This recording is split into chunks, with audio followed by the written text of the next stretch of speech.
नमस्कार, आप देख रहे हैं स्टेट समाचार चंडीगढ़ से राखी। इस वक्त मैं पहुंची हूं पंजाब यूनिवर्सिटी चंडीगढ़ में, जहां आज सप्त सिंधु डॉक्टर भीमराव अंबेडकर अध्ययन केंद्र द्वारा अपना प्रथम अंबेडकर संवाद 2025 का आयोजन किया गया और जहां पर भारत शहर के अन्य क्षेत्रों से कार्यशैली से गणमान्य व्यक्ति पहुंचे। आइए इनसे बातचीत करते हैं और जानते हैं कि जो प्रथम अंबेडकर संवाद है और जिस विषय पे आज यहाँ सेमिनार रखा गया, चर्चा कर रही है, चर्चा का विषय क्या है।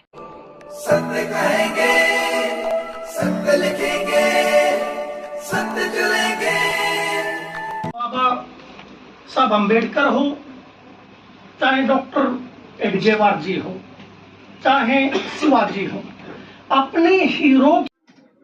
सर, आज का जो प्रोग्राम रखा गया है, शूद्र कौन थे और अछूत कौन थे, इसके बारे में बताएं कि अम्बेडकर जी की कौन सी रचना के बारे में बात करें। दरअसल आज दो संस्थाओं ने मिलकर, एक तो सप्त सिंधु अम्बेडकर स्टडी सर्कल है और दूसरा सप्त सिंधु फाउंडेशन है।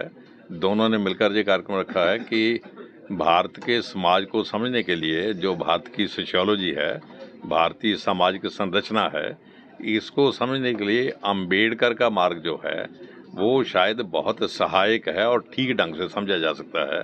और अम्बेडकर का जो मार्ग है भारतीय सोशियोलॉजी को, समाज शास्त्र को समझने के लिए, उसका मोटे तौर पर जिक्र बाबा साहब ने अपनी दो किताबों में किया है।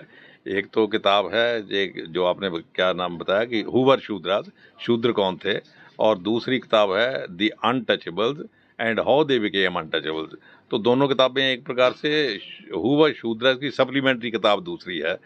तो इन दोनों किताबों को पढ़ने से जो भारतीय समाज को लेकर वेस्टर्न स्कॉलर्स ने अलग अलग थ्योरीज बनाई हुई हैं कि शूद्र कौन थे और अनटचेबल कौन थे, अनटचेबल कैसे बने और आर्य कहाँ से आए, उन सारी थ्योरीज को लगभग बाबा साहब अम्बेडकर ने अपनी इन दो किताबों में ध्वस्त किया है।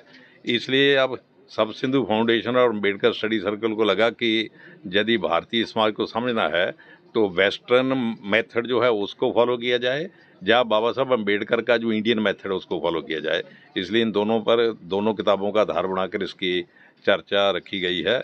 और इस प्रकार के विषयों पर चर्चा करने के लिए मुझे लगता है यूनिवर्सिटियों से अच्छा प्लेटफॉर्म कोई नहीं हो सकता। इसलिए पंजाब यूनिवर्सिटी में इस चर्चा का आयोजन किया गया है और मुझे लगता है इससे डिस्कशन से जो चीज़ें निकलेंगी उससे अम्बेडकर को समझने में भी मदद मिलेगी और भारतीय सामाजिक संरचना को समझने में भी मदद मिलेगी। आपको क्या लगता है कि इससे क्या निर्णय निकलने वाला है, यहाँ के समाज के लिए क्या है? ये देखो, प्रैक्टिकली नहीं, बात आपकी ठीक है। देखिए, ये दो किताबें जो हैं, क्योंकि हमने इन्हीं का जिक्र किया कि इनके माध्यम से, फिलहाल इनके माध्यम से हम समझने की कोशिश कर रहे हैं। बाबा साहब ने एक बड़ी महत्वपूर्ण बात कही है।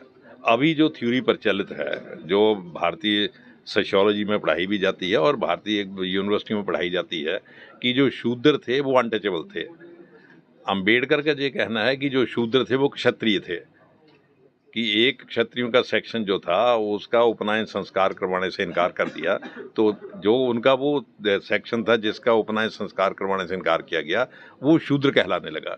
इसलिए अम्बेडकर ने एक खास बात कोट की है कि आप जितना पुराने ग्रंथों में शूद्रों के प्रति नेगेटिव शब्द प्रयोग किए गए हैं, नेगेटिव शब्द तो बहुत देखेंगे लेकिन उसका कारण कोई नहीं बताया गया।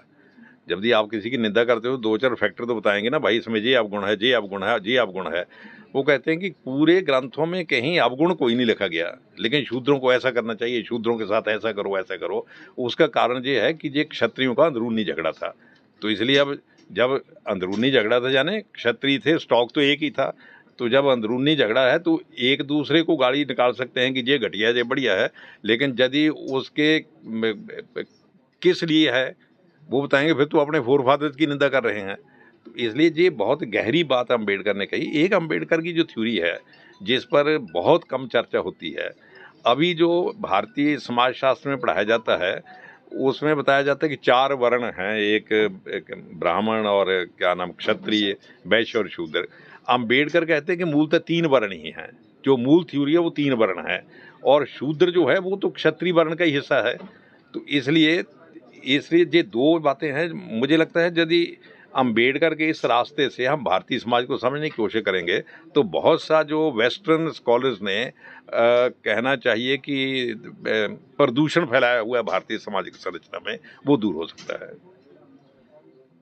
आपकी इस जो लगभग कितने डेलीगेट्स आए हैं और कहाँ से पूरे परिवार लगभग से देखिए आए हैं? मोटे तौर पर ये सब सिंधु अम्बेडकर स्टडी सर्कल जो है इन्होंने अम्बेडकर संवाद 2025 के नाम से एक श्रृंखला शुरू की है। तो पहले हरियाणा में हुई थी और ये सत्य कहेंगे, सत्य लिखेंगे, सत्य चलेंगे। उससे घटिया दिवस नहीं हो सकता 14 अप्रैल की एक अंबेडकर जी की सिंगल फोटो नहीं थी। कहीं पे कोई कार्य 14 अप्रैल को अंबेडकर जी की क्या है, अगर आपको ये देखना हो तो अगले साल 14 अप्रैल को आप नासिक जाइए, हो सकता है मुंबई। तो उन्होंने लिखा because he was then we are, वो थे तो हम हैं, और हम most intellectual capital class of the beautiful city.